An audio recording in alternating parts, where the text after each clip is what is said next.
Good morning, everyone, and welcome to another of our online learning webinars. This time, all about understanding wood-destroying insects. I am your host, Andy Ferguson, and today I am pleased to welcome James Berry, PC Technical Manager. Morning, James. Good morning, Andy. It's been a while since we've actually had a proper chat, but here, I'll come back to you in just a wee second, good sir. But for all those that are used to joining our webinars on a regular basis, just as always, I just want to say a big special hello to you guys. If you are a new listener joining us for the very first time this morning, then a big welcome to you. I do hope that you really do get some valued learning from today. Now, just over the course of the webinar, there's always opportunities for you to pose any kind of questions or ask us anything. Now, if you want to do that, the first place that I just want to point you over to is to the chat facility that's on the webinar platform itself. Now, depending on what you've got, if you're on a desktop, it will either be down the left or the right-hand side of you. All you need to do is effectively just go to the comment box and just say hello or type your question. If it is a mobile that you're using to watch the webinar, all you simply need to do is just kind of scroll up just a little bit and you will see that comment section. Now, for anyone, if you just want to come and say hello, a good morning, tell us where you are in the world. We would love to hear you. Just simply use that chat functionality and you'll be able to engage with us. If you want to choose to contact us in different ways, you can also just email any kind of questions over the course of the webinar to myself. My email address is just andy@property-care.org. That's andy@property-care.org. Or alternatively, if you are so socially savvy, you can reach out to us via our social media channels, either Twitter, Facebook, or LinkedIn. Just simply use the native search tools, look for Property Care Association, and chat away. I can see there's plenty of you that are chatting on at the moment in time. A good morning to you all. Now, just over the course of the webinar is at 9 o'clock. It's not uncommon for lots of people to be sticking on the computer and all of a sudden to be a big surge in the world of internety. I don't even know if that's a word, but I'm going to make that a word for today, internety. But anyway, if you do have any problems over the course of the webinar, the first thing I would suggest is just simply to refresh your page. You'll be amazed 9 times out of 10 how that actually rectifies the issue. If not, just kind of jump in and jump back in again. It should work for you. Typically, as I said, there's generally quite a strong pull for people jumping on board and having to do work. We all know the kind of situation at the moment. James, I suppose we've got a couple of minutes to kill, good sir. How are you? I'm all right. I'm shocked we've got someone from Malaysia. Is this our furthest afield audience today, or? Is it? Well, good morning to the person that's come from Malaysia. I've actually missed that comment coming through on the comments itself, but if you want to give us a wee kind of shout out, the mystery person from Malaysia, I would love to say hello. But getting a bit back to yourself, James, I know you've been a very busy boy recently. You want to tell us what you've been up to? Well, I've been also. The online training has obviously taken up a lot of my time, which I'm sure you're keen to tell everyone. Oh, James, you there? I'm here. Yeah, can you hear me? Sorry, I thought I lost you there. But yeah, no. I know you've been doing a lot of the kind of online training stuff. This must be almost like water off a duck's back now with the amount of kind of training videos and stuff that you've been doing. I wouldn't go that far, but it's a real talking. I've got used to, well, over the last year speaking to a laptop. I think the whole of the country has, haven't they? Yeah. Well, at least you didn't need to bother with the post-lockdown COVID haircut, which thankfully, folks, you will be pleased to see that there's no need for any more comments with regards to my Whizzle Gummage previous haircut. You can see that for a regular listeners, I finally managed to get the chop done. But I think we're going a wee bit off topic here just at the moment. But here, folks, many thanks for everyone that's actually just joined us. If you are just joining us, welcome to the latest in our Learning CPD webinars. This time it's all about understanding wood-destroying insects. I'm your host, Andy Ferguson, and joining me this morning is James. James Berry. We are about to start the main presentation. Now, for those of you that over the course of the webinar do want to pose any questions over the course of the webinar, I would just point out to the chat facility. Just all you simply need to do is, if it's on the desktop, it's either on the right or the left-hand side of you. If it's in a mobile, you just need to kind of scroll up a wee bit and you will be able to see the type your comment functionality in there. All you need to do is rattle your question in there and we will pick it up. Alternatively, if over the course of the webinar you maybe want to email me a question, all you simply need to do is email it to andy@property-care.org. That's andy@property-care.org. Well, I can see, James, it is pretty much bang on 9 o'clock. And I suppose it's a good time maybe to kind of pass over to yourself. So I suppose in terms of understanding wood-destroying insects, what exactly are wood-destroying insects? How much damage do these insects do to our homes? How can we actually spot the telltale signs? And how do we determine if this infestation is actually active or not? Some big questions, mate. And you've had that up pretty well, haven't you? Yes. Over to yourself. No, thanks. Cheers, Andy. Morning, everyone. There's a lot of members on there, which we weren't expecting. This was one that we were hoping for. A lot of sort of surveyors, that sort of people, property professionals, but it's it's great to see a lot of you members there as well. A lot from the Scottish contingent as well, which wouldn't really be surprised. You're always there to support us. But there we are. So we're going to kick off the wonder of wood. Where would we be without wood? Wood is brilliant. It's one of the first materials that human beings learned to work some 300,000 odd years ago. So whether it be that we used it to fashion tools or we used it as weapons to go and hunt dinosaurs for our supper. I know chronologically that's massively out, but woolly mammoth then, let's say, for going to hunt dinosaurs. But our ability to fashion wood has sort of led to where we are today. So it's a fantastic material. And you can see we've got 3 pictures of structures there, timber structures. The one on the right is the Metropole parasol, which is over in Seville in Spain, and is claimed to be the largest wooden structure in the world. Not entirely sure what it does, a bit of a sunshade, I guess, with a parasol, but it looks very pretty and it's very big. But there we are, and it pushes the capabilities of what we can do with timber.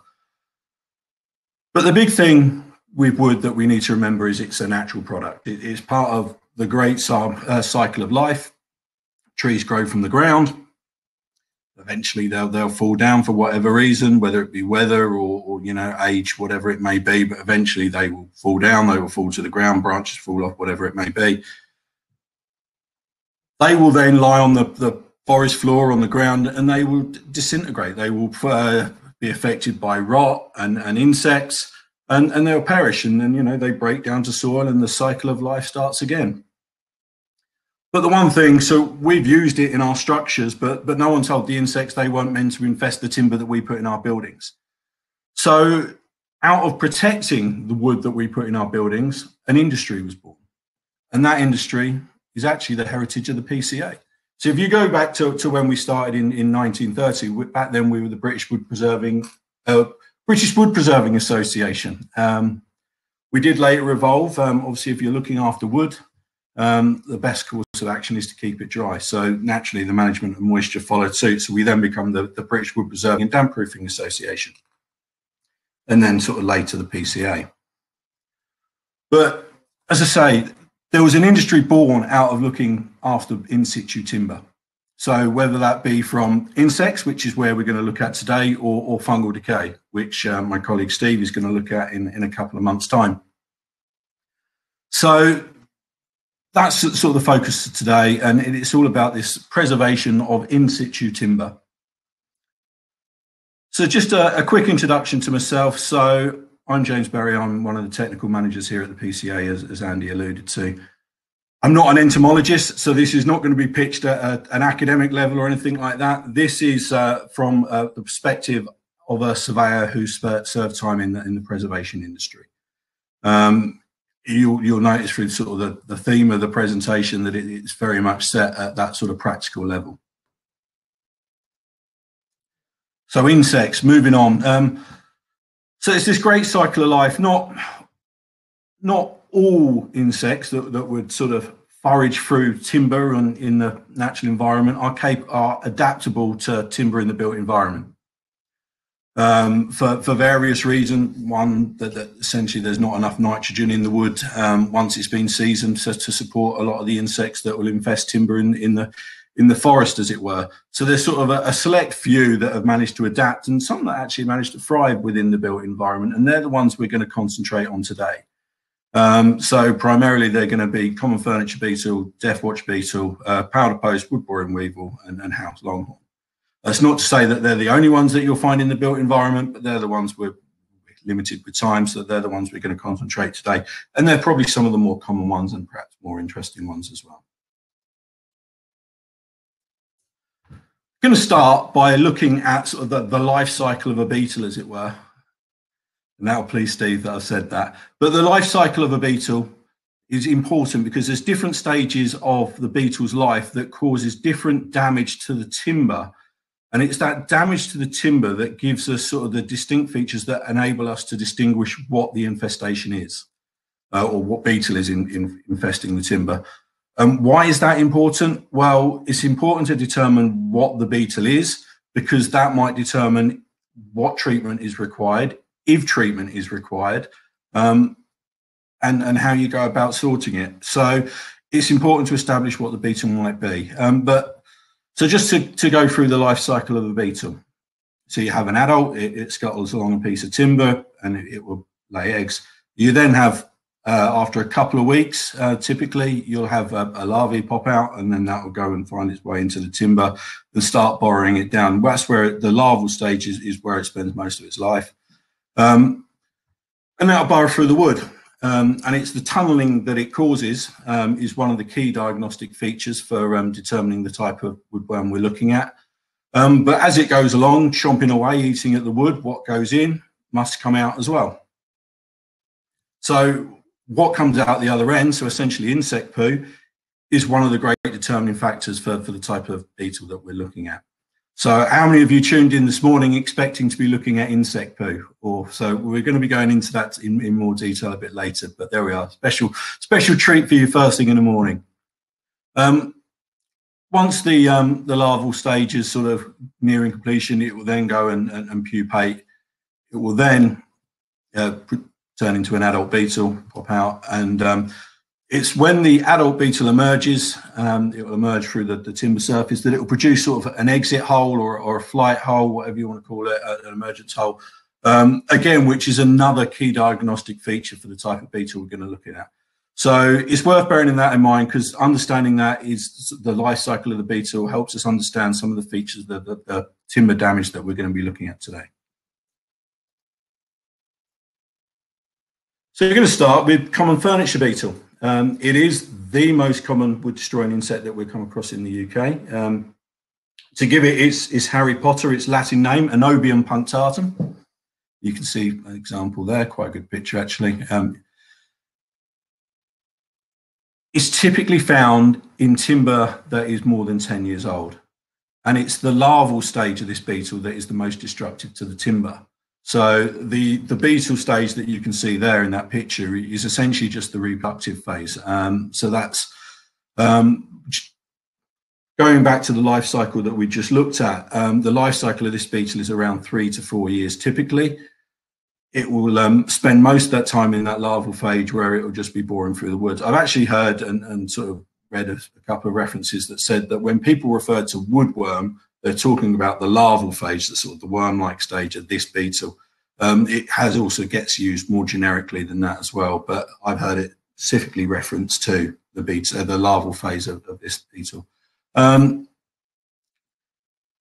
if left unchecked, it can cause quite severe damage. In the right conditions, it will cause quite extensive damage and the potential for structural weakening as well.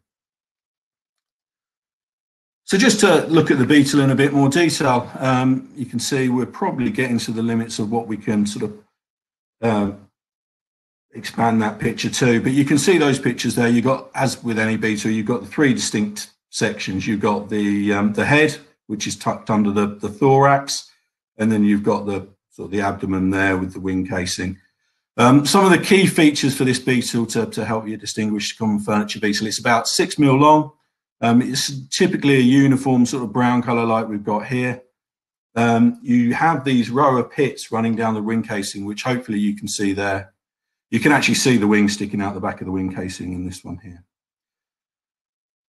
Some of the other key features for this, there are other Beetles in the built environment that you may come across that look very, very similar to common furniture Beetle, principally biscuit Beetle. The key difference between this and biscuit Beetle is the common furniture Beetle will obviously infest timber, but the back of the thorax, you have this sort of pronounced hump. Many of you might be thinking it's the head. See if I can get a pointer here. So you've got this hump here on the back of the thorax. You've got the head down here. So the head is very much tucked under the thorax, and you've got this hump here at the back of the head. On a biscuit Beetle, that would be much smoother. You wouldn't have that hump, and the head tends to protrude a bit further as well. So that's what they look like. Fairly distinctive, sort of small little Beetles. And I'm sure you've all seen this as property professionals. I'm sure you've all seen damage by common furniture Beetle. We've all come across it on surveys, particularly in older buildings. So you've got your this is a floor joist. You've got your typical uniform 1 to 2 mil holes. You've got your extensive tunneling across the top there. You can see it sort of caused the timber to break down. But you can see you've got your distinctive circular holes, sort of typically running with the grain. And you've got your circular flight holes, the emergence holes, around 1 to 2 mil, all fairly uniform. So just a quick table to show sort of the characteristics of timber that will be damaged by common furniture Beetle. So typically they'll infest the sapwood of both softwoods and hardwoods. They're not particularly fussy in that regard. They can infest the heartwood where rot is present as well. The Frazz, which is another name that we give the insect poo, in this instance, the boar dust as it were. For common furniture Beetle, it's cream coloured, so fairly uniform in coloured. To texture is very, very gritty. And it's made up, if you can get a hand lens, and if you are doing a survey for wood boring insects, you should have a hand lens with you, whether that to be to identify adult beetles or Frazz if you can get hold of some. But if you look at it, you'll see it's got lots of lemon-shaped pellets as well. So going back to the timber sample we've just seen, lots of round holes, circular 1 to 2 mil, and a tunnelling that tends to run with the grain. Another, I mentioned it's not a particularly fussy beetle. It can be found in early forms of plywood as well, particularly those that are based on animal adhesive or used animal adhesives. And there we are. Who thought you'd be looking at insect poo this morning? I want to thank Nicholas for taking these pictures for me because they are brilliant. But here you have common furniture beetle poo, Frazz. So you can see here, this is about 25 times magnification. And you can see you've got a lot of angular sort of pellet shaped parts to it, pellets for want of a better expression. You can see them there, very angular, very lemon shaped. That's what gives it that gritty texture. And so if you can get hold of some, that's the sort of thing you're looking for, a good diagnostic feature.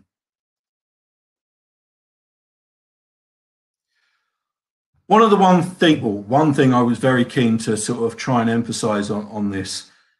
The problem when you're doing a survey for any beetle infestation in timber is that once that bit of timber has been infested, the evidence that it has been infested will always be there. Once that adult beetle has emerged and that flight hole has been made, that flight hole is going to stay in that bit of timber forever. One of the important things to try and establish is whether it's an ongoing infestation or whether it's historic, because it could have been caused yesterday, but equally it could have been caused 500 years ago, depending on where that bit of timber was. And if it was done 500 years ago, then there's very unlikely, and there's no ongoing activity, there's unlikely to be any need for any further sort of remedial treatment at that point. So it's very important to establish the viability of that infestation. So hopefully you've got access to the chat. So I'm hoping I can't see it here, but I'd like to sort of throw this out as a bit of a question to you guys. So what do you think to this one here? Do you think this is active or historic? I'll give you a quick second.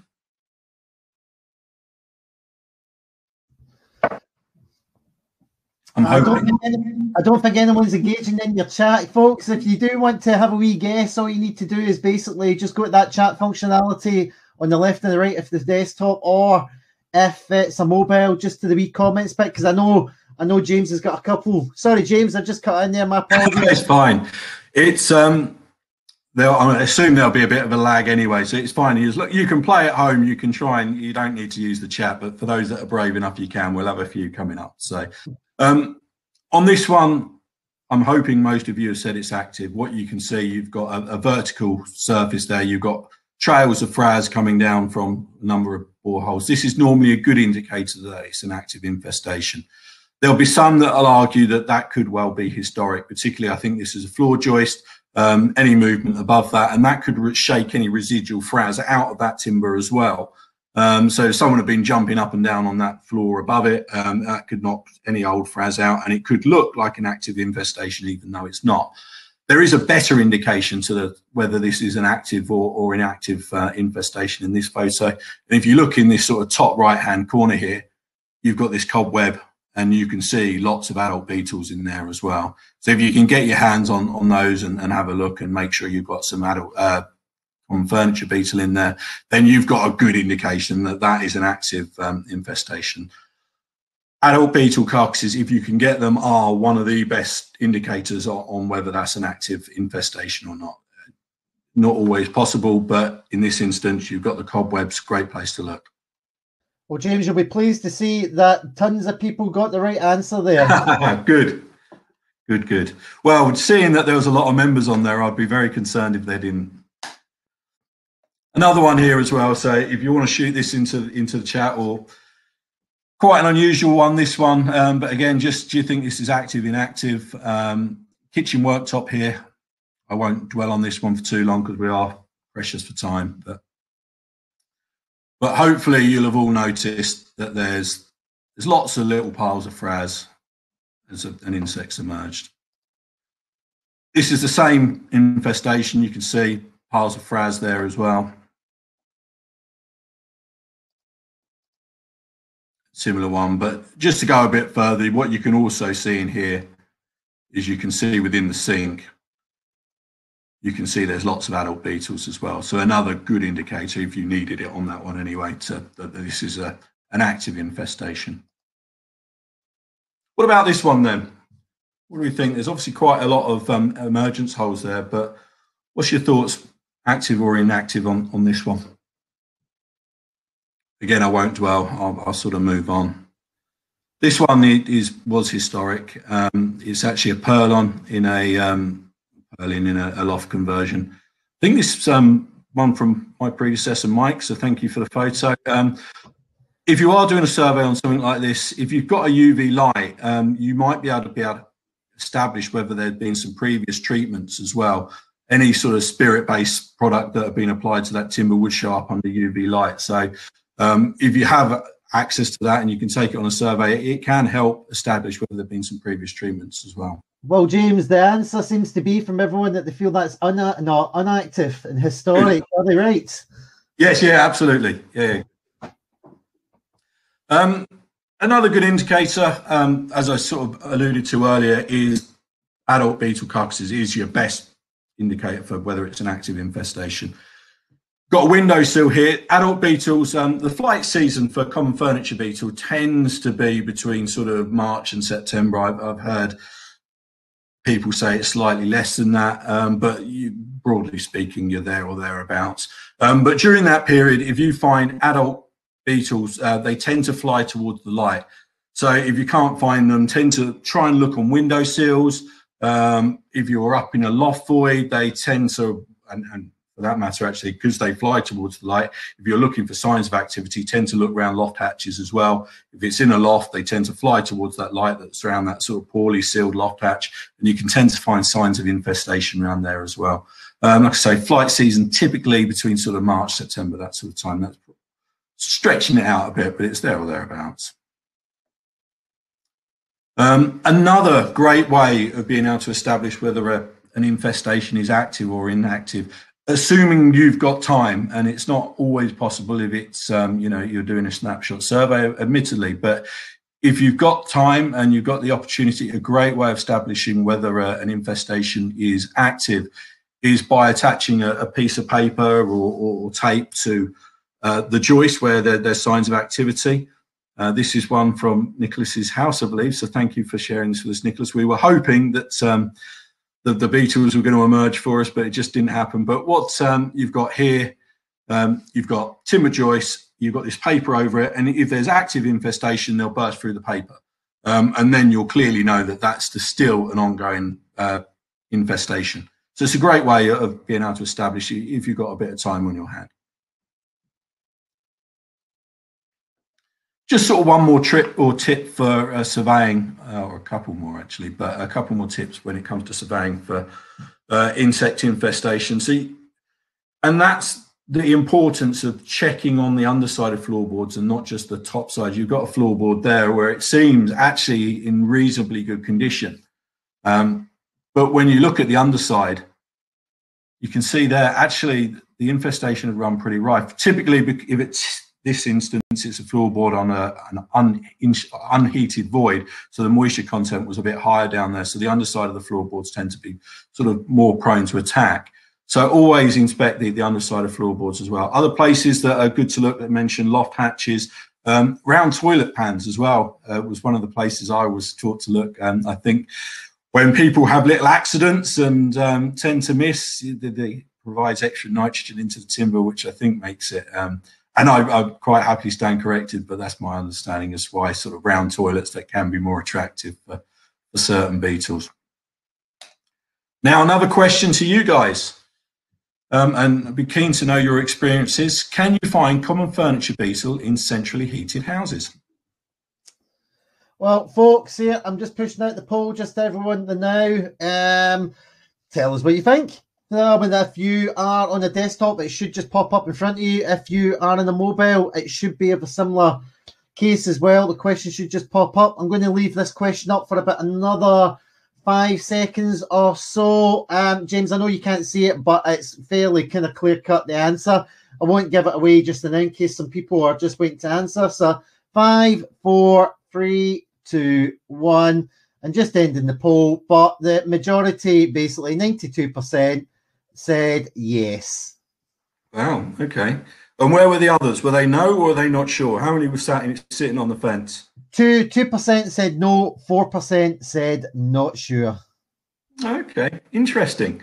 And that didn't go the way I thought it was going to go, if I'm being completely honest. I'm actually kind of relieved, and I'm not surprised given sort of I know a large percentage of the audience are, or I know some of the audience are our members, so I know undoubtedly they will see go into it, centrally heated homes and see it. I'm going to speak. I know Steve presented a paper on behalf of the PCA a couple of years ago in Slovakia, I believe, on this very subject, where they found a number of houses with active common furniture beetle in centrally heated homes. The reason I thought there might be some sort of conjecture, I guess, was that there are some camps that suggest that in centrally heated homes you won't find active common furniture beetle. I personally disagree with that, purely because, well, not purely, but I've lived in a centrally heated home where I had active common furniture beetle, and it's down to moisture content, not the heating. So regardless of what the heat is, if the moisture content is adequate in that bit of timber, then it can be infested. But my own personal experience, I had a property that was sort of 1940s built. There was no insect infestation when we moved in. We moved in, myself and my sort of 2 young kids and my wife moved in, and suddenly the moisture loading in that property had completely changed. So whereas before it was an old lady that moved in, lived in there, probably didn't produce much and lived there most of her life, we moved in and, you know, were creating huge amounts of moisture and into the uninsulated voids. Whereas before an attack might not have been possible, we were creating huge amounts of moisture, and it made that timber more attractive. So I can speak from personal experience and say, yeah, I think you definitely can. Well, you can. So moving on from common furniture beetle now, we're going to move on to the rather morbidly named Deathwatch beetle. And Deathwatch beetle is a much bigger beetle. It has a larger lifespan. It has it prefers partially or decayed hardwoods, principally oak as well. And my understanding, you need decay to be able to initiate attack as well. The larval size and the longer, because it's a bigger beetle, and the life cycle of this beetle is sort of between 4 and 5 years. But on average, but it can extend well beyond that and almost doubles, sort of 10 years. In appearance-wise, you can see that they're not entirely dissimilar to common furniture beetle in many regards. They're from the same family. They've got sort of the same sort of shape. They are much larger, noticeably larger. Coloration is obviously much different. Rather than having a row of pits running down the wing cases, you've got this sort of mottling effect, which is fairly distinctive. I'd say the common furniture beetle is sort of a brown beetle. When you see these on the floor, and it is possible to get these, they're sort of almost a grey, sort of tawny colour, I guess, from my experience when you got them. They are capable of flight, but it has to be in the right conditions. They are quite a docile beetle in my experience.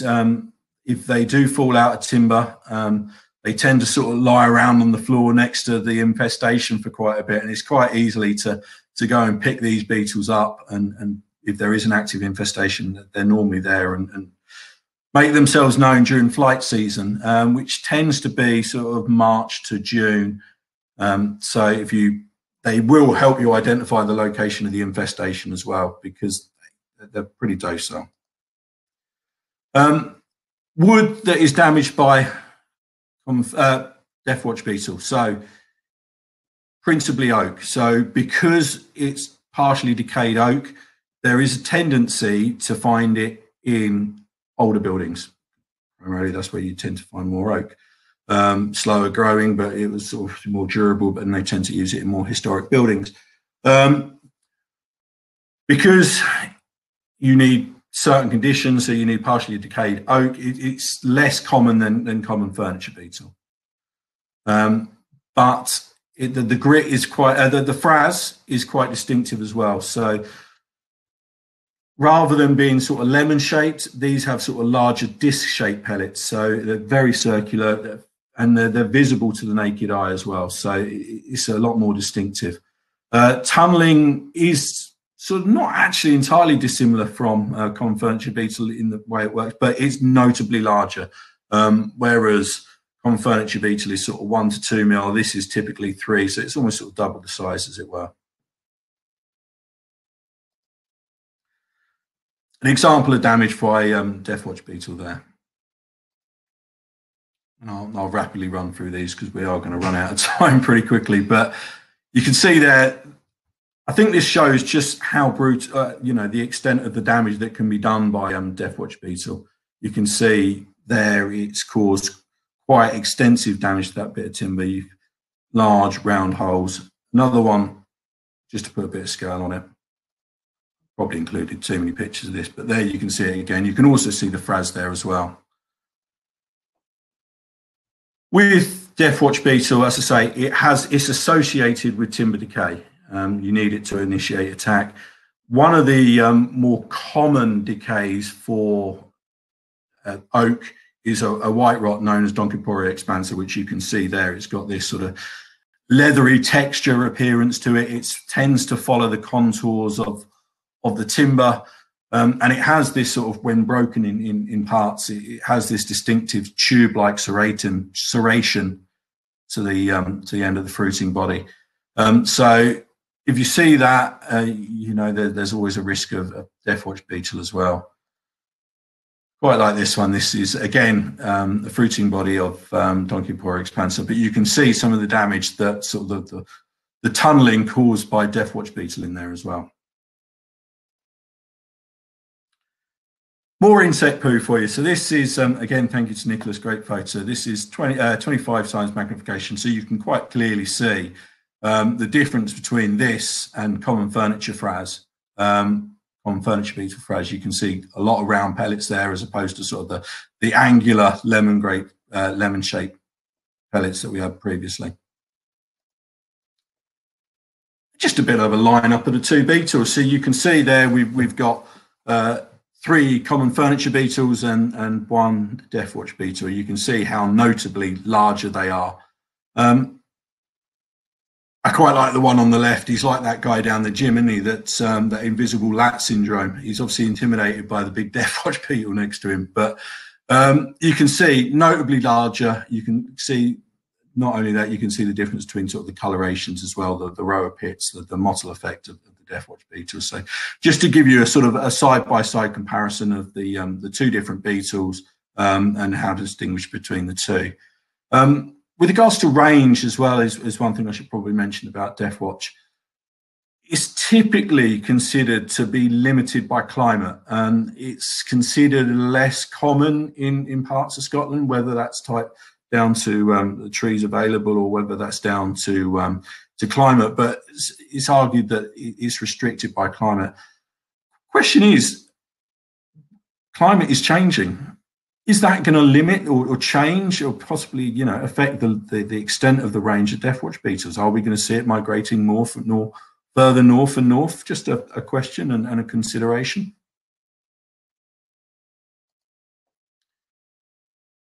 So moving on now, Lichters powder post, and you can see there one of the beetles, very distinctly different to the 2 that we've been looking at before. Different family. You can see you've got a very pronounced head, thorax, and an abdomen there.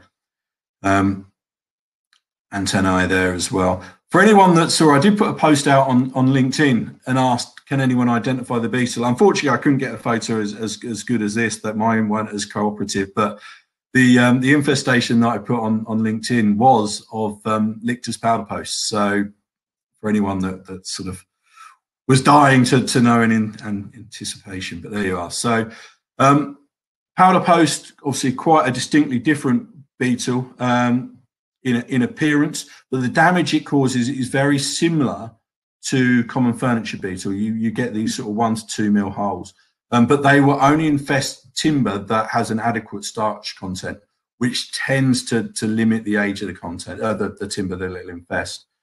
So with timber for powder post beetle, it will infest the sapwood of hardwoods and principally oak. And because they're after a certain starch content, it's typically less than 10 years old. The Frazz, and this is where it gets its name from, is cream coloured and it's like talcum powder. Whereas before, with common furniture beetle, it's very, very gritty. This is very, very fine and really powdery. And they make huge amounts of it as well. The piece of skirting board that I had, they'd literally obliterated it, and for everything that there is in it, it's more or less there's huge amounts of Frazz. It's almost unbelievable the amount of Frazz they'll make. Severe tunneling, but the damage it will cause is very, very similar in appearance to common furniture beetles. So to tell the difference between the 2, you're looking for the age and type of timber, and you're looking at the Frazz as well. If you do come across this, because of the entomology of the beetle, the likelihood is that this came from the stockyard, as it were. It's unlikely to have flown in through the window. And typically, if you do get this, it comes in furniture items or something like that.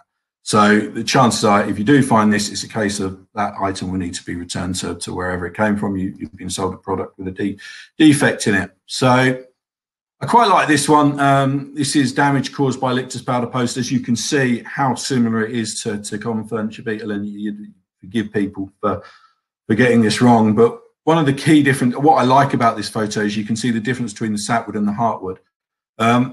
And forgive me because I've made the assumption that everyone's going to be familiar with the difference between the 2. So The sapwood is essentially the outer portion of the tree. The heartwood is the bit in the middle that has all the tannin and all of that, and isn't particularly favourable for most beetles. But that is the most durable bit, that one in the middle, typically. But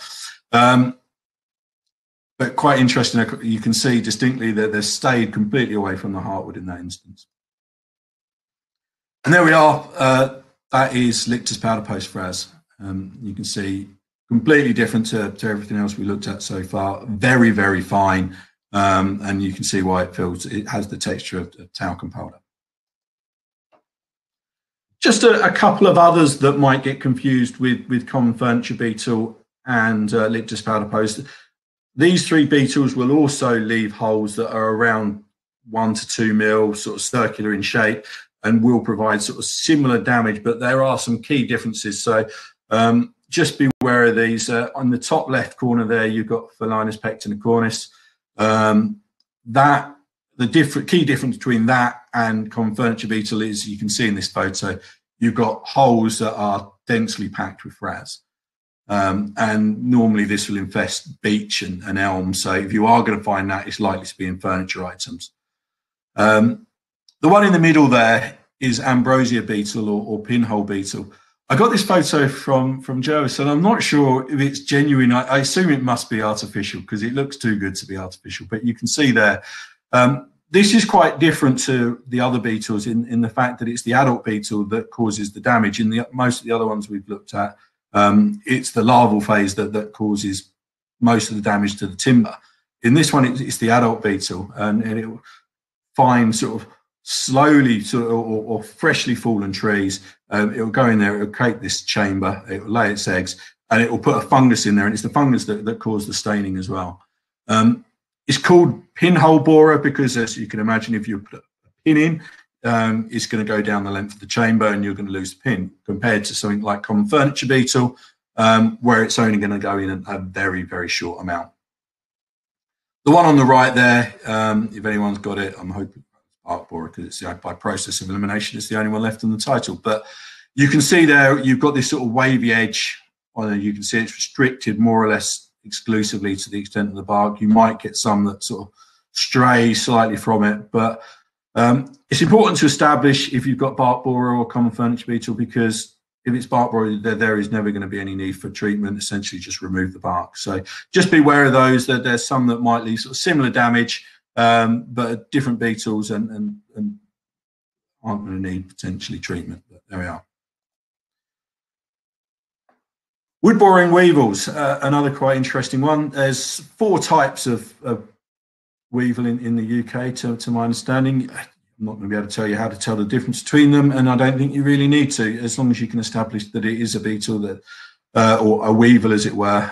They are quite a distinctive looking beetle. They have this distinctive looking snout that you can see in this picture, and I'm not even sure what the scientific name for these sort of arms protruding from the snout are, but they're typically smaller. The thing to note with wood boring weevil is that the damage is confined to wetting. They need decayed wood, and it can be hardwoods or softwoods, but they are confined to the extent of the wetting and the decay.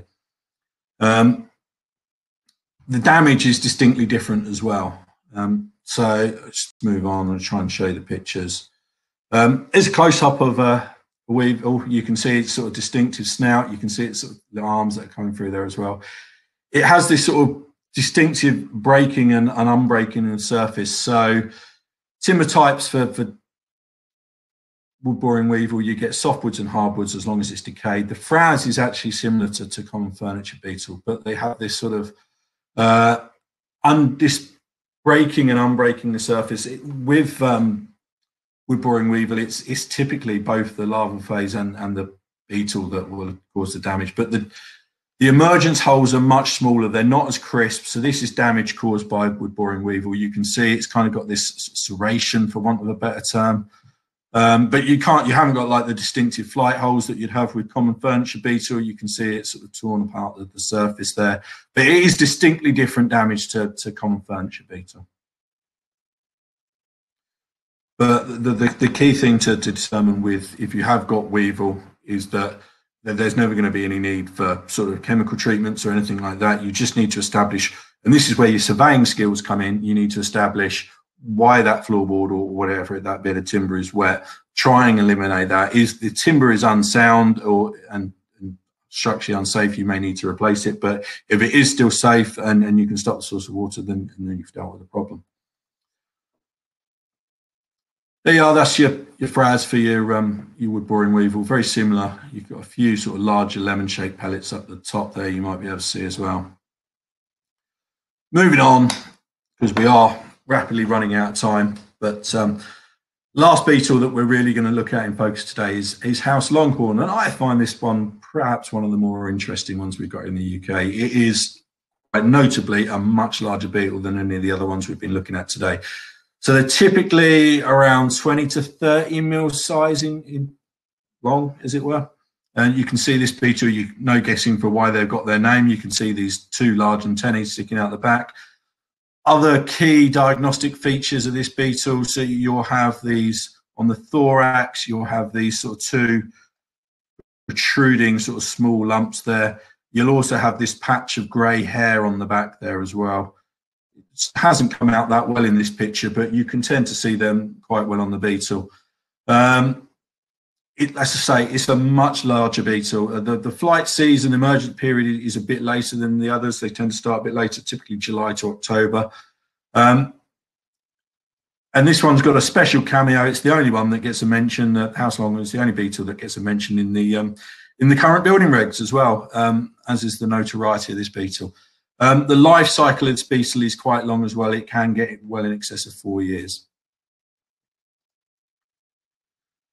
There's another picture. You can see that the white markings along sort of the abdomen there as well are a bit more pronounced there as well. But again, you can see the distinctive long horns. To give it its Latin name, and forgive me because I know other people might pronounce it slightly different, but Hylotropies pajulis. It's rare in houses over 70 years old. It likes the sapwoods of the softwoods, but it's very localized and I'm going to caveat that slightly, but it's generally considered to be very, very localized in its location, and it tends to be in South London, and it's often called the Camberley beetle. There was so the concerns about this beetle that the register was kept on all the outbreaks that were identified. That was previously kept by BRE. We are now keeping that here at the PCA. So if you do come across House Longhorn, I'd be very interested to know so we can continue to keep our records. So email me, and I'm sure Andy will give my email address at the end.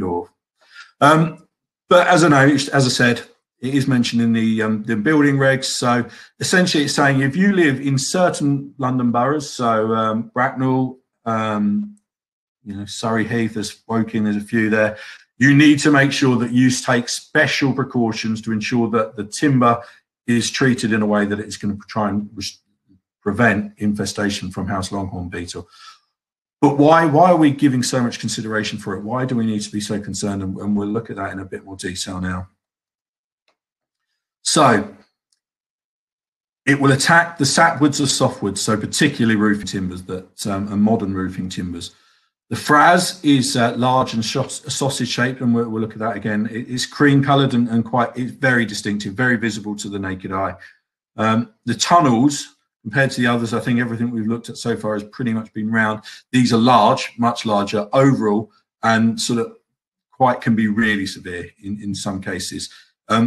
And to the extent that the sort of severe tunnelling will leave undulation to the surface of the timber. And again, we'll look at a few examples of that. Because of the size of the beetle, the exit holes, the emergence holes, flight holes, whatever you want to call them, are large and oval shaped, and typically between 6 and 10 mil. Just be careful when looking at sort of oval and round holes. There are some beetles that will leave large round holes. If a bit of sawn timber is cut on an angle, or an exit hole is cut on an angle, it can give the appearance of being oval even if it's round. So just be wary for that. Now this is the larval stage for House Longhorn. Now this is one of the samples that we've got here in the PCA. We've got sort of a number of live colonies. This is one of them. Now I mentioned that it's normally found in sort of the south of London area. This one come all the way from the West Country, and It was sent to us by one of our members, and it was a barn that was being used for weddings, essentially, and they decided that they wanted to have this shabby chic distressed timber, and they got some timber imported, and I can't remember, somewhere on the continent, and they'd sort of given it all this sort of whitewash type effect, taken, stripped it of any preservative. But anyway, in there, they had an infestation of house longhorn, and then it sort of run riot, and then very kindly they sent in some samples to us. But you can see the larval stage on that. That is not a small beetle by any means. So that is getting close to 30 mil. The larval phase for this beetle can be anywhere between 3 and 10 years. So if you can imagine a larva being that sort of size for that sort of period is going to do a lot of damage. The moisture content of a piece of timber that this needs to survive is only in the region of around 10 to 12%. So that's relatively low. That's why, you know, there were concerns about this beetle. It was considered to be quite abundant on the continent. There's been a few academic papers recently that suggest it's in decline on the continent, and they put it down for a number of reasons: better building practices and treatments. But let's have a look at some of the damage it's caused. So here you can see quite distinctive sort of scarring to the timber. You can also see in this sort of bottom right corner here, you've got a veneer for the timber, but I think this next picture perhaps shows it quite a bit better. So here you've got, I believe, what was a roofing timber, and you can see these oval tunnels, and there's no structural integrity to that timber anymore. I have manipulated it slightly by turning it sideways. You can see it was sat on the table, but you can see large oval holes, and it is sort of absolutely smashed that bit of timber. And I said about undulation to the surface of timber. You can see on the underside there where there's a bit of undulation. I'll sort of highlight it. You can see it's causing a depression. So if you are doing a survey for house longhorn, you want to make sure you've got a probe so you can test the structural integrity of any timbers when you're there.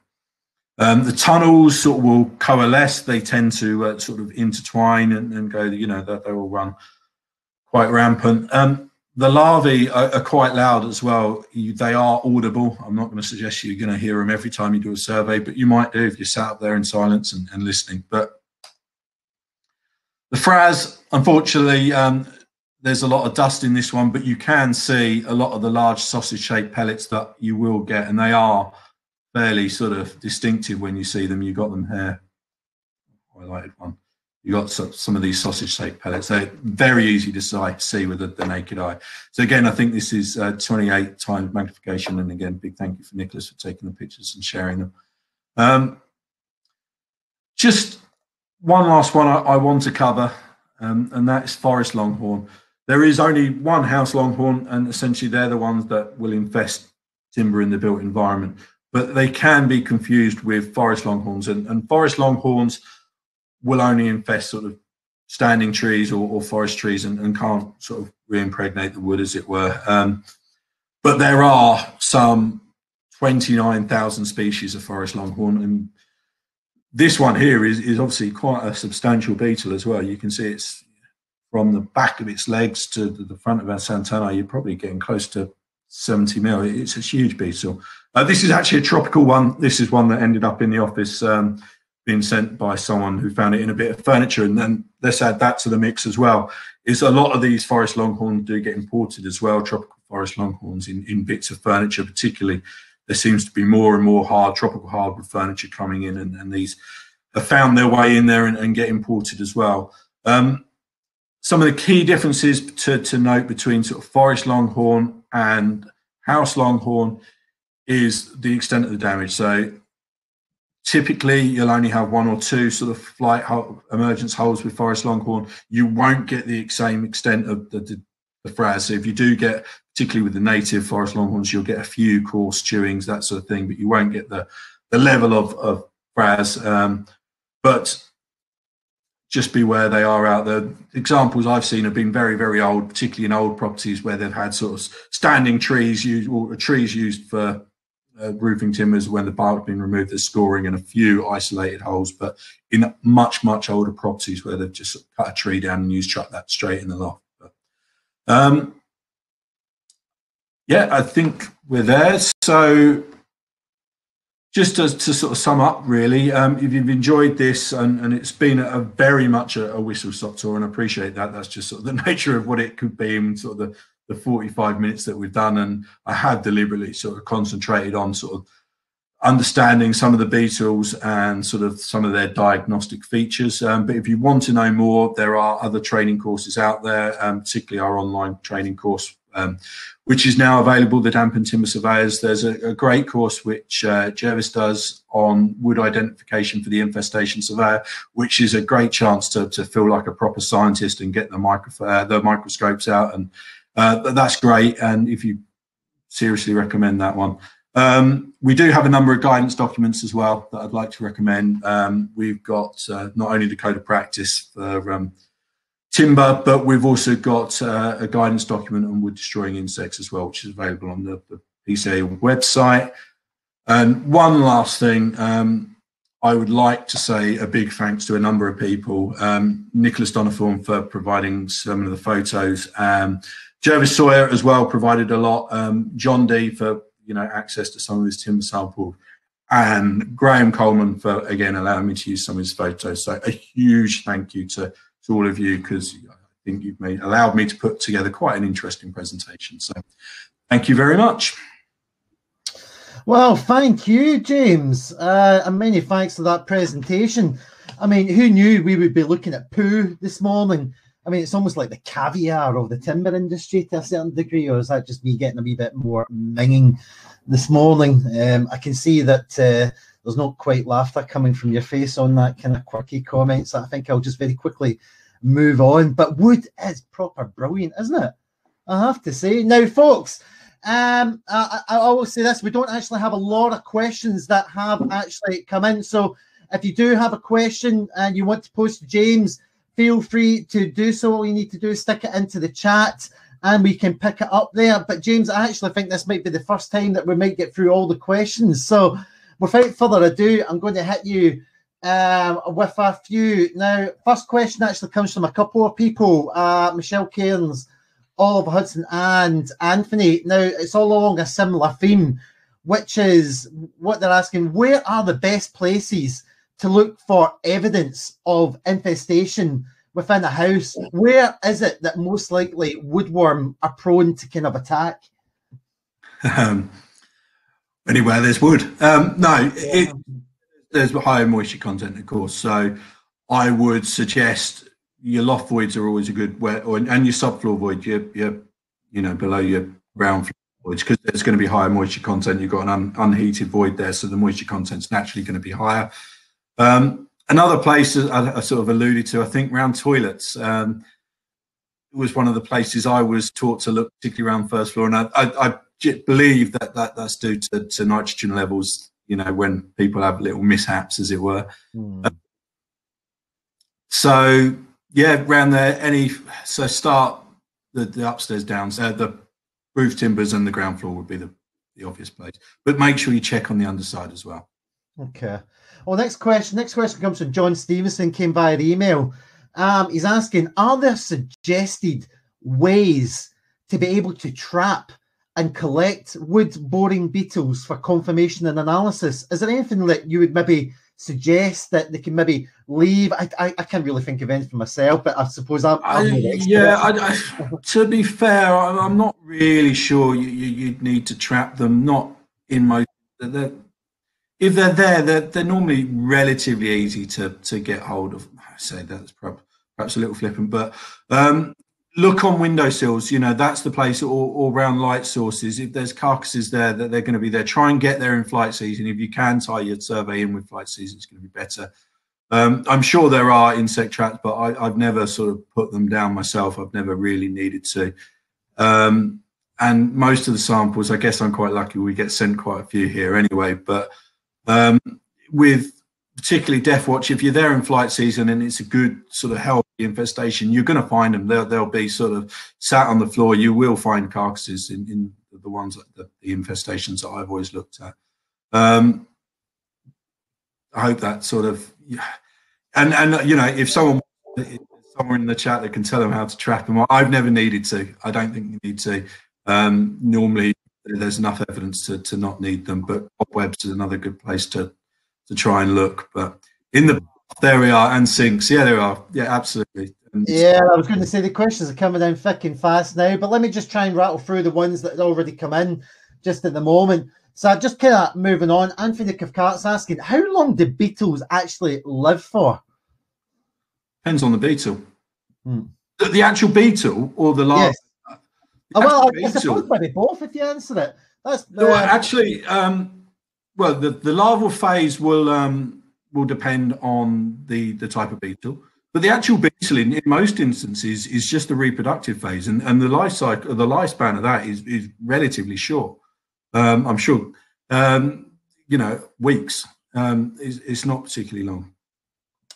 Oh well, here I'm actually going to skip over some because David Clegg has just emailed me privately with quite an interesting question. I'm quite interested in hearing your answer here, James.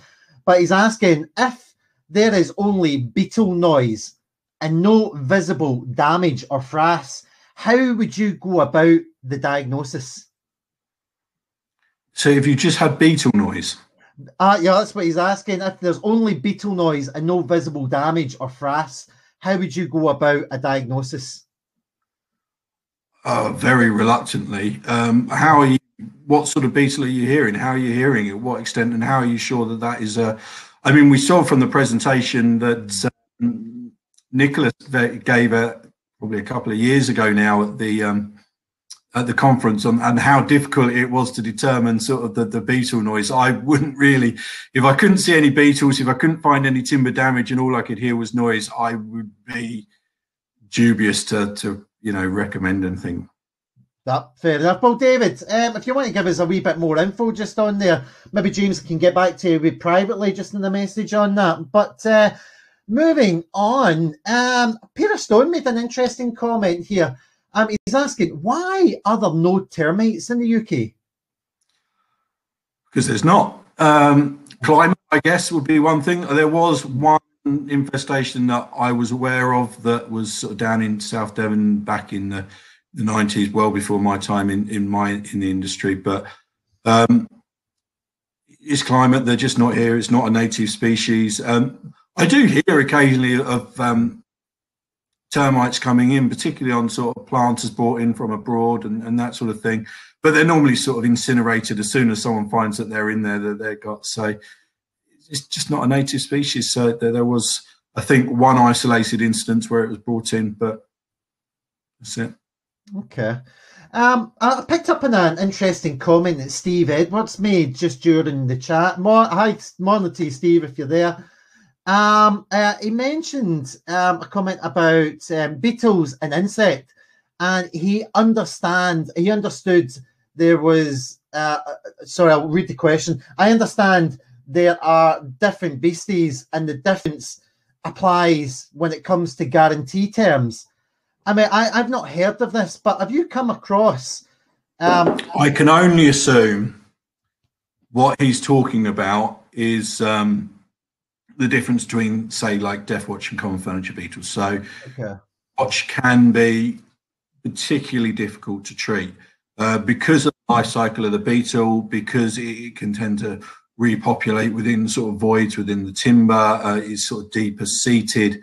And most of the treatments that we use nowadays are only surface treatments anyway, that most people will not offer a guarantee on treatment for Deathwatch for that reason. So I assume that's what he's referring to, because it can be so particularly difficult to treat. Okay. Well, I do have questions that have come in thick and fast, so if you can, just be quite quick with your answers in these ones, James. But next question comes from John Bennett. He's asking, can modern truss rafters be affected by wood-boring insects? Presumably, they are pre-treated and therefore protected. Sorry, say that again. Well, he's asking, can modern truss rafters be affected by wood-boring insects? And he's went on to say, presumably, they are pre-treated and therefore protected. Well, what about the cut ends? What's the quality of the treatment? It's not, are they the right timber that's being used? Are they? So Yes, not, and we don't know whether that timber's gone in, how the depth of any treatment that's gone on there. I would always be a bit careful, and I'm sure Jervis and probably Peter's there as well have spoken before about class or the quality of pre-treatments and using the right piece of timber in the right application. So, okay. Well, I think this might be our last question, just depending how long you might take to answer it. But Josh Kremers has asked an interesting question. I've not actually heard of this in terms of woodworm or wood boring detection, but he's asking if you've ever had any experience with measurement of activity using ultrasonic detectors for detecting wood boring. It's not something I've used, I'll be completely honest. Well, folks, if you have used ultrasonic detectors and you want to give us your experience, feel free just to stick it into the comments there and let us know.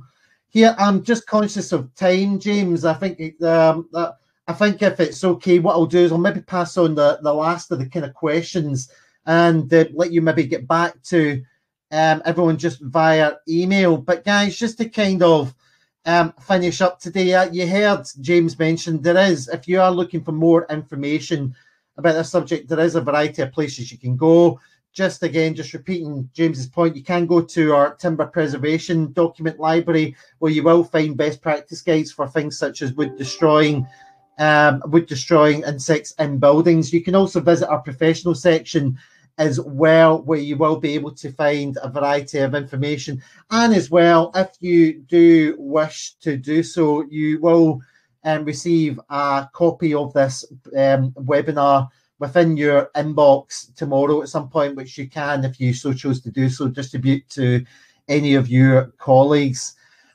Just to let you know that if you are interested in learning a little bit more, there are you can join one of our training courses.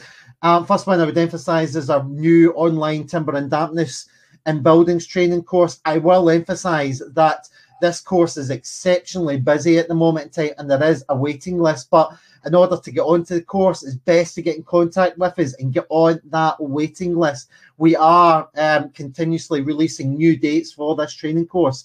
But there are other courses which you can jump onto as well, such as our technician training in damp and timber, and also a safe use for biocides for professional users. But I also just want to say, watch this space, because we are constantly releasing new online training material, and we have recently just launched a new tutorial, and it's completely free on the use of calcium carbide meter. Can't even say the words. But there are more stuff coming out in the next few weeks, and we will be having timber preservation courses appearing online soon. We are effectively trying to make a hub for accessible learning. So again, watch this space for things coming your way. Next month, for our next webinar coming up is actually part of our invasive week, and this time it's all about how invasive weeds can impact urban environment. But also, just to let you guys know, as James alluded earlier on, we are continuing this back to basics kind of series of webinars, and our CEO Steve Hodgson will be coming on, not next month but the month after, about to talk more on fungi, wood destroying fungi. But folks, without further ado, I just want to say a big thank you for everyone that tuned into us this morning listening. James, a big thank you to yourself as well for the presentation and all the hard work that you put into it. And last but not least, I hope that everyone has a lovely rest of the day. Bye, everyone.